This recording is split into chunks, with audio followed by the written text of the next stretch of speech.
Notícias do STJ. Os destaques do dia do Superior Tribunal de Justiça, quando e onde você quiser. Olá, esse é o boletim com alguns destaques do STJ. A terceira turma do Superior Tribunal de Justiça decidiu que bancos e instituições de pagamento devem indenizar clientes vítimas de golpes de engenharia social, como o da falsa central de atendimento, quando houver falhas na segurança ou na detecção de transações suspeitas. Em 2 casos analisados, os consumidores sofreram prejuízos financeiros significativos, chegando a R$ 143 mil. Um deles teve 14 transações realizadas em um único dia, comportamento totalmente fora do padrão de uso. Embora o juízo de primeira instância tenha reconhecido a falha da instituição financeira, o Tribunal de Justiça de São Paulo isentou o banco de responsabilidade. No STJ, no entanto, o colegiado da terceira turma deu provimento ao recurso e reverteu a decisão. O relator, ministro Ricardo Vilas Boas Cueva, afirmou que, conforme a súmula 479 do STJ, os bancos têm responsabilidade objetiva por fraudes relacionadas a falhas internas nos serviços. A responsabilidade só pode ser excluída se comprovada a inexistência de falha no serviço ou culpa exclusiva do consumidor, o que não ocorreu nos casos julgados. O ministro afirmou que o serviço bancário é considerado defeituoso quando não oferece a segurança esperada pelo consumidor, conforme o artigo 14 do Código de Defesa do Consumidor. Ele destacou que as instituições devem manter sistemas eficazes de prevenção a fraudes, capazes de identificar transações fora do perfil do cliente, considerando critérios como horário, valor e frequência. Ressaltou ainda que instituições de pagamento também têm obrigação legal de garantir a segurança nas operações, conforme a Lei 12.865 de 2013. A falta de mecanismos que bloqueiem ou alertem sobre transações atípicas caracteriza falha no serviço e gera o dever de indenizar o consumidor. A quinta turma do Superior Tribunal de Justiça reafirmou o entendimento de que os elementos do crime de receptação qualificada se aplicam também aos correios, mesmo que não sejam proprietários do estabelecimento comercial. O caso analisado envolvia 2 homens que participaram da negociação e uso de mercadorias roubadas na produção de biscoitos em uma fábrica pertencente à irmã de um deles. Segundo o artigo 180, parágrafo 1º do Código Penal, receptação qualificada ocorre quando o produto de crime é conscientemente utilizado em atividade comercial ou industrial.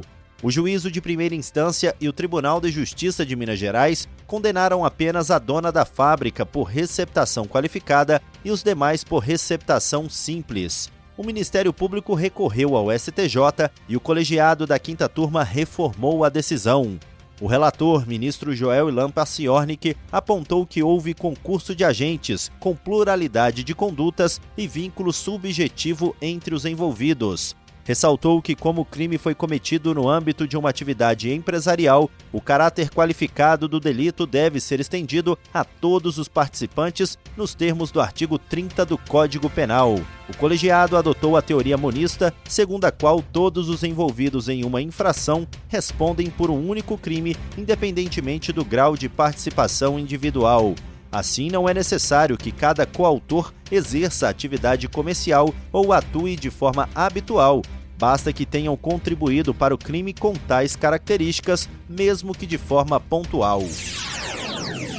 O ministro do Superior Tribunal de Justiça, Antônio Carlos Ferreira, votou pela absolvição do conselheiro do Tribunal de Contas do Estado do Rio de Janeiro, José Gomes Graciosa, e da esposa dele, Flávia Graciosa, por falta de provas quanto aos crimes de lavagem de dinheiro e ocultação de ativos. O julgamento foi suspenso após pedido de vista do ministro Og Fernandes. Antes disso, a relatora, ministra Isabel Galotti, havia votado pela condenação com perda do cargo e devolução dos valores envolvidos. A denúncia do Ministério Público Federal teve origem nas operações Quinto do Ouro e Descontrole, que apontaram o envolvimento de conselheiros do Tribunal de Contas em um suposto esquema de corrupção entre 1999 e 2016. Os crimes antecedentes à lavagem seriam corrupção passiva e organização criminosa, iniciados em 2007.